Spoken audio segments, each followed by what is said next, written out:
Hello everybody, welcome to Crystal Key. So, iPhone 7 and 7 Plus just came out and Apple really hyped up their new cameras. And on paper they appear to seem really good, but are they good enough to outperform the highly praised camera on the Galaxy S7 and Note 7? Well, the big changes with this year's iPhones is that now the smaller model has optical image stabilization, thank goodness. So video should be smoother and pictures should be less blurry. And there's also a higher aperture of 1.8 for shallow depth of field and hopefully brighter low light pictures. And of course, on the Plus model, we have a second telephoto lens for getting closer to subjects. So without further ado, let's jump right into it. So first up, we have a picture that pretty much represents what to expect from each phone. The iPhone 7's camera always creates a very natural representation, but this year it seems even better because it's able to handle situations with high dynamic range very well. And the Galaxy S7 is also really great at handling high dynamic range situations like the sky, but it's always a little less natural and I guess more eye-catching with its punched up colors and cranked up contrast. And even though it looks beautiful, it's just not very realistic, and you do lose a lot of details in the darker areas with this crazy amount of contrast. It's really going to come down to preference, and I like the iPhone 7's less contrasty image here. Now here you'll see that the Galaxy S7's lens is a bit more wide angled, so you're going to be able to get more into shot. So if you see the top of that structure here, the iPhone has it very out of frame. Now one big difference, and this is always really important to me, is how well the iPhone 7 captures the blue of the sky. You have much more information in the clouds, whereas with the Galaxy S7, it shows the clouds as just being pure white. I mean, there's really no amount of editing that can fix that. And I do like the vibrant colors more on the Galaxy S7, and that bump up in contrast does look good here. In this situation, it comes down to great dynamic range versus great colors and contrast. So I'll give both a tie. Really, all flagship phones these days will do very well in outdoors. And this is a shot that last year's iPhone 6s would lose easily due to the fact that the depth of field would be very lacking. But this year, the iPhone 7 really competes with the S7 with very similar apertures, so we have a nice blur behind the subject, really emphasizing the flower on both. I mean, both look great, although the iPhone is a little warmer, which I do like, but if we zoom in, you'll notice that the Galaxy S7 is a little sharper. You can make out the little hairs on the leaves better with the S7, so I'd give a slight win to the S7. Now here, right off the bat, you'll see a big difference in color. The iPhone 7 is very bland compared to the Galaxy S7, with the S7's colors being so vibrant and beautiful. And that extra contrast here looks really nice, almost making the iPhones appear a little hazy. I mean, both handle the background sky very well, but I would definitely give the crown to the S7 here with its beautiful colors. With this picture, once again, you'll see that that wider angle lens on the S7 gets more things into the shot, and it also has punched up contrast and colors, but on top of this, there's also a little difference in color temperature. The iPhone 7 leans a little more towards a yellowish tint compared to the S7, which I'm not that big of a fan of, and also if you take a look at the top of this building, it's clearly blue on the Galaxy S7, where on the iPhone, it's a very bland dark blue. And sure, that could mean that's a little more realistic, and some people may say that's what makes a picture considered to be good, but in terms of the most visually pleasing photo, I like the S7 a bit more. Okay, so here's our last outdoor picture.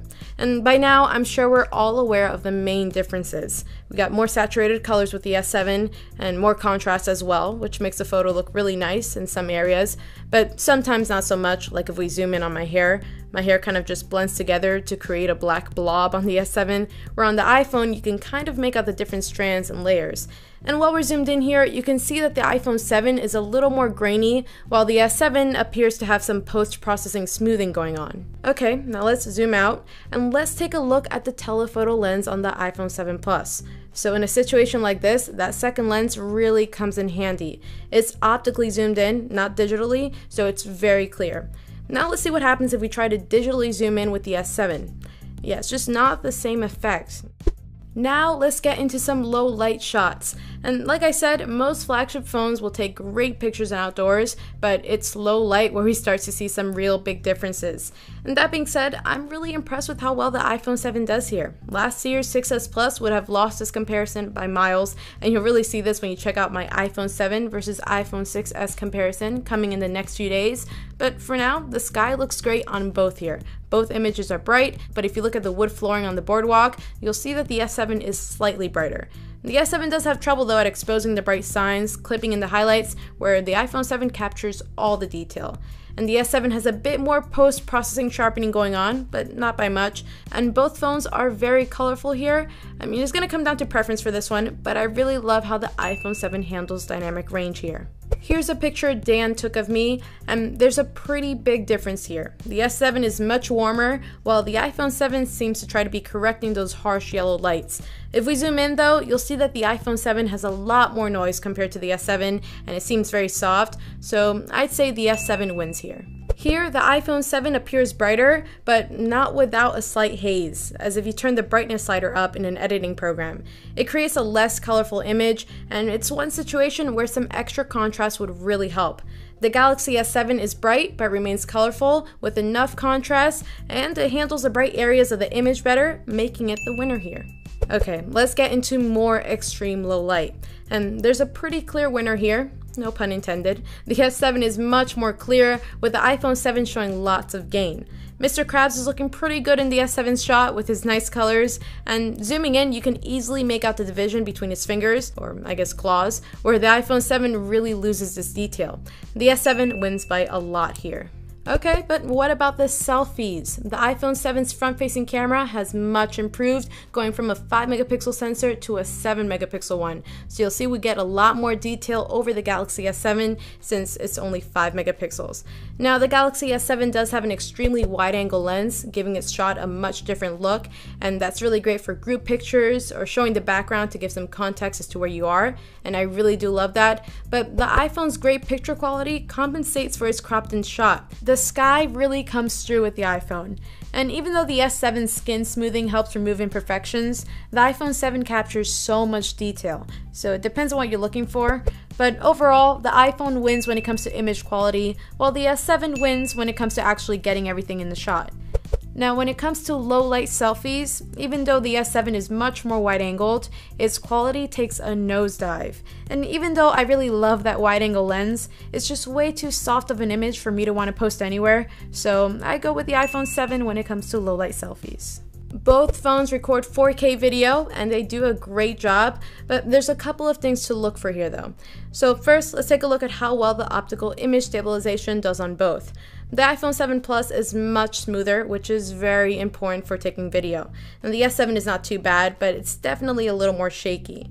Now, in terms of quality, the S7 has very vibrant colors and a lot of contrast, while the iPhone's, once again, is more realistic, and I actually really love that here. It almost has a film type of look to it. It's less extreme contrast is probably what does it, but it looks really good. Now, when the camera moves to show me in front of the sunset, the S7 really struggles to expose everything properly, while the iPhone has no problems at all. The iPhone 7 wins by a lot here. So overall, I was really impressed on how well the iPhone 7 did compared to the S7.